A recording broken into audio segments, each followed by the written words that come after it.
Bacteria को किल करता है, क्योंकि जैसा मैंने पहले भी वीडियोस में बताया है 9:30 का पानी जो होता है वो रिड्यूस्ड वाटर होता है। वैसे ही जो पानी ग्रे पाइप से निकलता है जो नीचे जो हम कलेक्ट करते हैं वो होता है ऑक्सीडाइज्ड वाटर। बैक्टीरिया जो होता है वो सिंगल सेल, एक कोशीय ऑर्गेनिज्म होता है, सिंगल सेल ऑर्गेनिज्म। इसका मतलब उसका एक सेल है, एक न्यूक्लियस है। इसका मतलब उसमें एक न्यूट्रॉन है, एक प्रोटॉन है और एक इलेक्ट्रॉन है। हमारा जो पानी है 2.5 वो ऑक्सीडाइज्ड पानी है, मतलब उसके अंदर किसी भी प्रकार का कोई इलेक्ट्रॉन नहीं है। तो ये पानी जब हम हमारे घाव पे डालते हैं या ऐसी जगह डालते हैं जहाँ हमें गैंग्रीन हो गया है, लग गई है, चोट हो गई है, जहाँ पर फंगल इन्फेक्शन होता है, बैक्टीरियल इन्फेक्शन होता है, तो ये पानी क्या करता है कि उस बैक्टीरिया से रिएक्ट करता है, उससे एक इलेक्ट्रॉन छीन लेता है। तो जब हमारा पानी जो ऑक्सीडाइज्ड वाटर है वो उस बैक्टीरिया की बॉडी से इलेक्ट्रॉन ले लेता है तो बैक्टीरिया मर जाता है। ये सिंपल फिनोमेना है। जबकि वायरस जो होता है, वायरस एक ऐसा प्राणी है, एक ऐसी प्रजाति है जो सजीव और निर्जीव के बीच की अवस्था है। इसका बॉडी नहीं होता, इसकी कोशिकाएं नहीं होती, ये प्रोटीन और फैट से बना हुआ होता है, इसका एक डब्बी की तरह बंद होता है। तो ये जब हमारी बॉडी के अंदर एंटर करता है, जब संक्रमण होता है, चाहे जब ये हमारी बॉडी पे पाया जाता है, हाथ पे, पैर पे, कपड़ों पे, कहीं भी पाया जाता है, तो क्योंकि इसकी कोशिका नहीं होती, इसलिए वायरस को मार पाना इस पानी के लिए डिफ़िकल्ट है। अगर हमें हमारे बॉडी के ऊपर जो वायरस है उसको मारना है तो हमें 11.5 का यूज़ करना पड़ेगा, क्योंकि 11.5 का डिटर्जेंट एक्शन है। इसलिए वायरस मरेगा 11.5 के पानी से, हाथ धोने से, स्नान करने से, खुद की बॉडी की स्पॉन्जिंग करने से। और बैक्टीरिया को मारना है, घाव पर अगर कोई हमारे बैक्टीरिया है, फंगल है, तो क्योंकि ये सिंगल सेल ऑर्गेनिजम्स हैं, तो ये हमारा पानी ऑक्सीडाइज्ड पानी है, 2.5 pH का पानी, तो ये 100% उस बैक्टीरिया को मारेगा। अगर ऐसी हम बात करें तो अगर हमारी बॉडी में एक सेल होता है तो 10 बैक्टीरिया होते हैं, मतलब हमारी बॉडी में बिलियंस और ट्रिलियंस ऑफ बैक्टीरिया हैं। कुछ अच्छे होते हैं, कुछ बुरे होते हैं, इनका कॉम्बिनेशन होता है। और हमारा इम्यून सिस्टम बैड बैक्टीरिया से हमारी रक्षा करता है, हमारा जो प्रतिरक्षा तंत्र होता है। तो हमारी बॉडी में 1500 से ज़्यादा प्रकार के बैक्टीरिया ऑलरेडी पाए जाते हैं।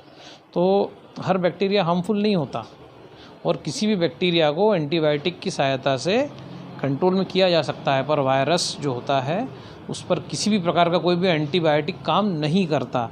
बॉडी का इम्यून सिस्टम ही इसके खिलाफ लड़ता है। तो अगर हमारी बॉडी पे कहीं वायरस है तो अगर हमें उसे मारना है तो हमें 11.5 का पानी यूज़ करना पड़ेगा।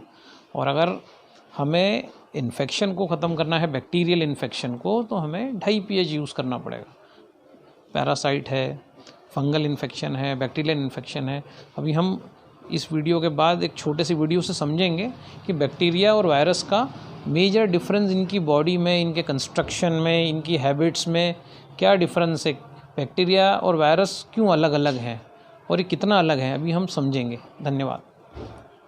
तो चलिए वीडियो की शुरुआत करते हैं। सबसे पहले यहाँ हम बात करेंगे इनके साइज के बारे में, जो इनके साइज में अंतर होता है उसके बारे में। तो यहाँ पे जो बैक्टीरिया होता है वो विषाणु की तुलना में बड़ा होता है और इसका जो साइज है लगभग वो 1000 नैनोमीटर होता है। और यहाँ पे जो विषाणु या फिर वायरस होता है वो बैक्टीरिया की तुलना में छोटा होता है और इसका साइज लगभग 20 से 400 नैनोमीटर के बीच में होता है। तो इन दोनों के बीच में साइज में बड़ा जीवाणु है या फिर बैक्टीरिया है और वायरस छोटा होता है। यहाँ पे नेक्स्ट है सेल वॉल। यदि हम बात करें तो जीवाणु में जो सेल वॉल है वो पाया जाता है और वो होता है पेप्टिडोग्लाइकॉन की या फिर लिपोपॉलीसेकेराइड की। और यहाँ पे जो विषाणु होता है उसमें सेल वॉल अनुपस्थित होता है। इसके जगह पे इनमें प्रोटीन का एक आवरण पाया जाता है जिसे कैप्सिड कहते हैं। तो इनमें सेल वॉल जीवाणु में उपस्थित होता है और विषाणु में अनुपस्थित होता है। हमारा नेक्स्ट है यहाँ पे राइबोसोम्स। तो यहाँ पे जीवाणु में राइबोसोम्स उपस्थित होता है और विषाणु में अनुपस्थित या फिर नहीं पाया जाता। हमारा नेक्स्ट होगा यहाँ पे नंबर ऑफ सेल, मतलब कि जो ये जीवाणु और विषाणु हैं उनमें कितनी कोशिकाएं या फिर कितने सेल से मिलकर ये बना हुआ है।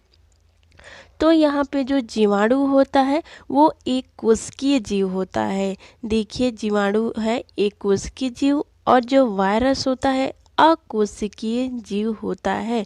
मतलब विषाणु में कोशिकीय संरचना नहीं पाई जाती, इसी के कारण इन्हें जो है जो सजीव और जो निर्जीव है उसकी बीच की कड़ी मानी जाती है, क्योंकि विषाणु में कोई भी कोशिका नहीं पाई जाती। मतलब इनका जो निर्माण है वो कोशिका के द्वारा नहीं होता। और यहाँ जो जीवाणु है मैंने बताया वो एक कोशिकीय होती है। हमारा नेक्स्ट यहाँ पे जो अंतर है वो है सजीव या फिर निर्जीव। जो जीवाणु होते हैं वो सजीव में आते हैं, ठीक है, लिविंग थिंग्स में आते हैं। क्योंकि इनमें जो सभी संरचनाएं हैं, जो क्रियाएं हैं वो एक सजीव के समान होती है। और यहाँ पे जो विषाणु है या फिर वायरस होती है वो सजीव और निर्जीव की बीच की कड़ी होती है। देखिए जो वायरस होता है उसमें सजीव और निर्जीव दोनों के समान लक्षण पाए जाते हैं। जैसे सजीव के समान ये क्या करते हैं, सबसे पहले निर्जीव की यदि बात करें, निर्जीव के समान इनकी जो लक्षण है वो है कि ये हजारों वर्षों तक सुषुप्तावस्था में रह सकते हैं बाहर। और साथ ही साथ ये जब इंटर करते हैं किसी पोषक या होस्ट के बॉडी में तो ये अचानक से गुणन करते हैं और अपना वंश आगे करते जाते हैं। तो ये इनमें यही अंतर है।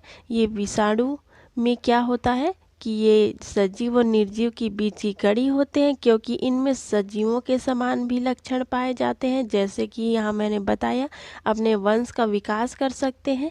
और निर्जीव के समान क्या होते हैं कि ये हजारों वर्षों तक ऐसे ही निर्जीव के समान पड़े रह सकते हैं। लेकिन जीवाणु आते हैं सजीव में। हमारा जो नेक्स्ट यहाँ अंतर है वो है डीएनए और आरएनए। तो यहाँ पे जो जीवाणु है उसमें जीवाणु जो डीएनए और आरएनए होते हैं वो पाए जाते हैं। और जो कोशिका के साइटोप्लाज्म होता है उसमें ये तैरते रहते हैं, ठीक है, फ्रीली घूमते रहते हैं साइटोप्लाज्म में। और जो विषाणु होते हैं उसमें भी डीएनए तथा आरएनए पाया जाता है, परंतु इनके जो डीएनए या फिर आरएनए जो आनुवांशिक पदार्थ है वो एक प्रोटीन के खोल के अंदर बंद रहते हैं। इस प्रोटीन के खोल को कैप्सिड कहा जाता है। तो ये इनमें अंतर है डीएनए और आरएनए को लेकर। हमारा नेक्स्ट है प्रतिलिपि या फिर रिप्रोडक्शन। मतलब अपने वंश को आगे करने की क्षमता इनमें पाई जाती है या फिर नहीं पाई जाती। तो यहाँ पे जो जीवाणु है वो खुद से प्रजनन करने में सक्षम है। देखिए जो जीवाणु होते हैं वो या तो शरीर के बाहर या फिर किसी भी होस्ट या पोषक के बाहर या फिर अंदर कहीं भी ये लगातार तुरंत बहुत ही मात्रा में क्या कर सकते हैं, प्रजनन कर सकते हैं। इनमें लैंगिक और अलैंगिक दोनों प्रकार का प्रजनन पाया जाता है। ये विखंडन द्वारा अपना जो विकास है, अपनी जो वंश की वृद्धि है वो लगातार करते जाते हैं और लाखों की संख्या में ये क्या करते हैं, अपना विकास करते जाते हैं। रिप्रोडक्शन इनमें होता है। और यदि बात करें विषाणु या फिर वायरस के बारे में तो इनमें भी रिप्रोडक्शन पाया जाता है। मतलब ये भी अपने वंश की वृद्धि करते हैं, परंतु ये जो होस्ट सेल या फिर जीवित कोशिका होती है उस पर निर्भर करते हैं। यहाँ पे जीवाणु होस्ट या फिर जो जीवित कोशिका है उसके बाहर भी ये क्या करते हैं, प्रजनन कर सकते हैं, परंतु विषाणु में ऐसा नहीं होता। वे जब तक होस्ट सेल के अंदर ना चले जाएं तब तक ये अपना रिप्रोडक्शन की क्रिया नहीं कर सकते। एक बार जब ये होस्ट सेल के अंदर चले जाते हैं, इनका जो डीएनए या फिर आरएनए होता है एक बार अंदर चले जाए तो वहाँ पे ये क्या करते हैं कि जो होस्ट सेल की जो डीएनए है उसको धीरे धीरे परिवर्तित करते जाते हैं और अपना विकास करने लगते हैं। और लास्ट में जो कोशिका होती है, होस्ट सेल होती है, उसे ही नष्ट कर देते हैं। तो ये दोनों में रिप्रोडक्शन पाया जाता है। अंतर इतना है कि जीवाणु कहीं पे भी अपना प्रजनन करने में सक्षम होता है, परंतु विषाणु केवल जीवित कोशिका के अंदर ही अपना प्रतिलिपि बना सकते हैं। हमारा नेक्स्ट यहाँ पे देखिए है बीमारी की अवधि। ठीक है, यदि जीवाणु और विषाणु से किसी को रोग हो जाए, इनसे जो रोग पहुंचता है होता है लोगों में, तो उनकी अवधि ड्यूरेशन कितने दिन की होती है लगभग, ये एक अनुमान से। तो यहाँ पे जीवाणु की जो रोग है वो लगभग 10 दिन तक रहता है, इसके बाद ठीक हो जाता है।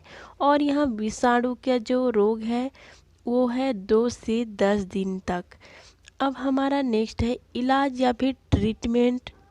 यहाँ पे इनका ट्रीटमेंट या इलाज के अंतर की यदि बात करें तो जो बैक्टीरिया फिर जीवाणु है उनमें एंटीबायोटिक का के द्वारा इलाज किया जा सकता है, परंतु जो वायरस होते हैं या फिर विषाणु होते हैं उनमें एंटीबायोटिक काम नहीं आते हैं। देखिए, जब हमें सर्दी जुकाम होती है ये वायरस के चलते रोग होता है, पर वहाँ पे एंटीबॉडी खा लिया जाता है डॉक्टरों द्वारा, मतलब मेडिसिन ले ली जाती है, पर वो काम नहीं करता। विषाणु में कभी भी एंटीबायोटिक काम करेगा ही नहीं, जीवाणु में एंटीबायोटिक काम करता है और इसका ट्रीटमेंट एंटीबायोटिक द्वारा किया जा सकता है। तो ये मेन डिफरेंस ट्रीटमेंट के बारे में हो गया। हमारा नेक्स्ट है माइक्रोस्कोप, मतलब जो जीवाणु और विषाणु होते हैं उन्हें किस किस माइक्रोस्कोप के द्वारा हम देख सकते हैं। तो यदि बैक्टीरिया की बात करें तो इन्हें प्रकाशिक सूक्ष्मदर्शी के द्वारा हम देख सकते हैं, और यदि वायरस की बात करें तो ये केवल इलेक्ट्रॉन माइक्रोस्कोप द्वारा ही देखे जा सकते हैं। तो जीवाणु हो गए प्रकाशिक सूक्ष्मदर्शी द्वारा और विषाणु केवल इलेक्ट्रॉन माइक्रोस्कोप द्वारा देख सकते हैं आप इन्हें।